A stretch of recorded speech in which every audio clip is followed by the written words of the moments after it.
ચાલીસા કર્યા હશે, દાદા પાસે પ્રાર્થના કરી હશે, પણ એનાથી વધારે કદાચ તમારા બીજી શેડ્યુલની અંદર હનુમાન ચાલીસા કરવાનું ભૂલાઈ જાય, હવનમાં બેહવાનું કદાચ ભૂલાઈ પણ જાય ને સાહેબ, તો એ બધું માફ હોય. પણ કદાચ તમારા 10 રૂપિયા એક ભૂખ્યાના ભોજનની અંદર ભરી જાય ને સાહેબ, તો હનુમાનજી મહારાજ રાજી થઈ જાય.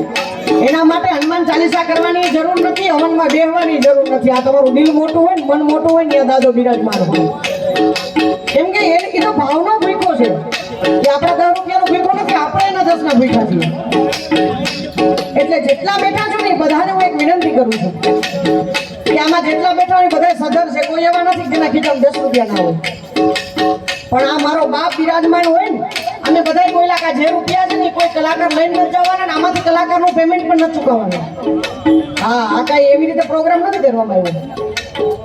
પણ મહેસાણાના આંગણે આવો જાજરમાન કાર્યક્રમ હોય તો અમને પણ અમે જેટલા કલાકાર છે ને, ધનવંતભાઈ, અમારા સુખદેવભાઈ, હિનાબેન, અમને બધાને એવી એક ઉમ્મીદ હોય, એક આશા હોય કે અમારા કાર્યક્રમની અંદર વાહ જેવો જોરદાર તાલીઓથી વધાવો. કોઈ કાંઈ ન દે તો કાંઈ નહીં, પણ જે દેવા આવે ને તાલીઓથી વધાવો તો દાદો તમારી સામું જોયો.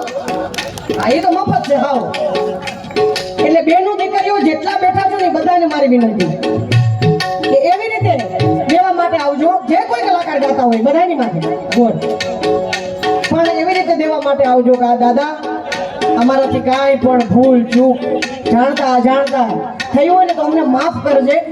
કેમ કે આ તો અહીંયા અન્નક્ષેત્ર ચાલતું હોય, ભૂખ્યાને જમાડાતા હોય, આ એમાં જ આવવાના છે રૂપિયા બધા.